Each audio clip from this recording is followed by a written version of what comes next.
स्वागत। आज हम बात कर रहे हैं रॉबर्ट कियोसाकी की जबरदस्त हिट किताब रिच डैड पुअर डैड के हिंदी संस्करण पर।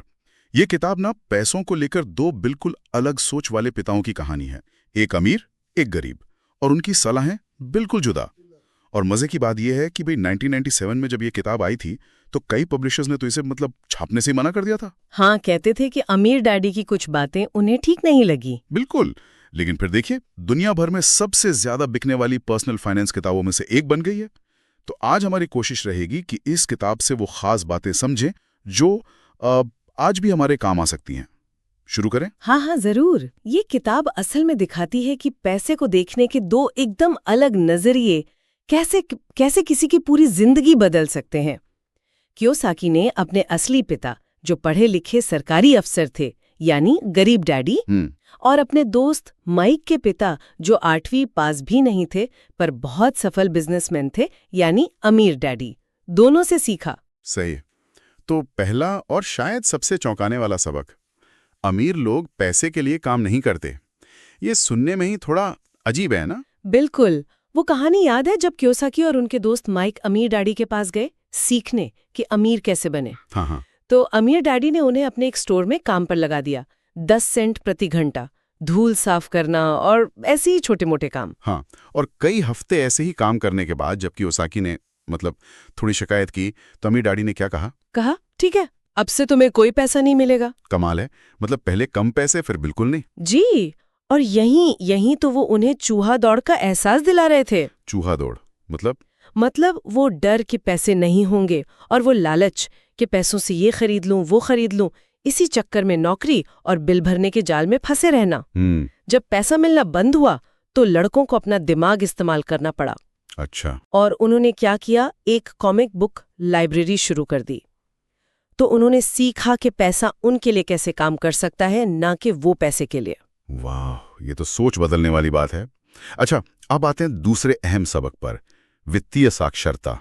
हाँ, फाइनेंशियल लिटरेसी। अमीर डैडी कहते हैं कि संपत्ति यानी एसेट और दायित्व यानी लायबिलिटी, इनका फर्क समझना सबसे जरूरी है। बिल्कुल। संपत्ति वो जो पैसा आपकी जेब में डाले और दायित्व वो जो पैसा निकाले।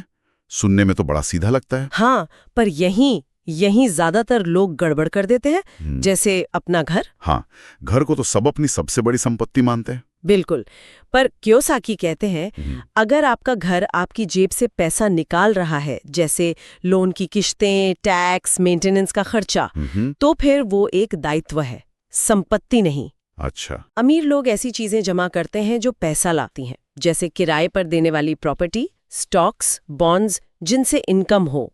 आपका फाइनेंशियल स्टेटमेंट ही इस खेल का स्कोर कार्ड है एक तरह से। हमें ये देखना होगा कि क्या चीज असल में हमारी जेब भर रही है और क्या खाली कर रही है। सही। तीसरा सबक है, अपने खुद के काम पर ध्यान दो। अब इसका मतलब ये तो नहीं कि नौकरी छोड़ दो। नहीं, बिल्कुल नहीं। आपकी नौकरी, आपका पेशा अलग है और आपका काम या कह लें आपका बिजनेस अलग। अमीर डैडी का मतलब था कि अपनी दिन की नौकरी करते हुए भी अपना ध्यान ऐसी संपत्ति बनाने पर लगाओ जो इनकम जनरेट करे। अच्छा। जैसे मैकडॉनल्ड्स वाले रे क्रॉक की कहानी है ना, वो कहते थे मैं हैमबर्गर के बिजनेस में नहीं हूं। हाँ, मैं रियल एस्टेट के बिजनेस में हूं, क्योंकि हर मैकडॉनल्ड्स की जो जगह थी वो जमीन, वो एक कीमती संपत्ति थी। अरे वाह, ये तो बेहतरीन उदाहरण है। मतलब जॉब करते रहो पर साइड में अपनी संपत्ति वाला कॉलम बढ़ाते रहो। बिल्कुल, ताकि आप सिर्फ अपनी सैलरी पर निर्भर न रहें। और चौथा सबक भी इसी से जुड़ा हुआ लगता है, सीखने के लिए काम करो, पैसे के लिए नहीं। सही पकड़ा आपने। कियोसाकी ने जेरोक्स में सेल्स की नौकरी की थी। क्यों? इसलिए नहीं कि सैलरी बहुत अच्छी थी, बल्कि इसलिए कि उन्हें बेचने का डर खत्म करना था। अच्छा, स्किल बढ़ाने के लिए। हाँ, अमीर डैडी हमेशा कहते थे कि अलग अलग हुनर सीखना बहुत जरूरी है, खासकर सेल्स, मार्केटिंग, लोगों से बात करना, कम्युनिकेशन।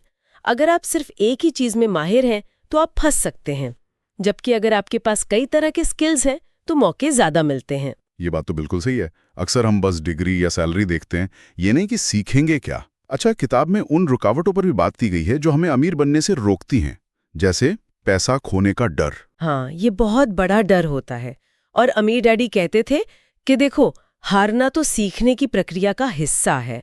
असल में हार वो नहीं जो गिरता है, हार वो है जो गिरने के डर से कोशिश ही नहीं करता।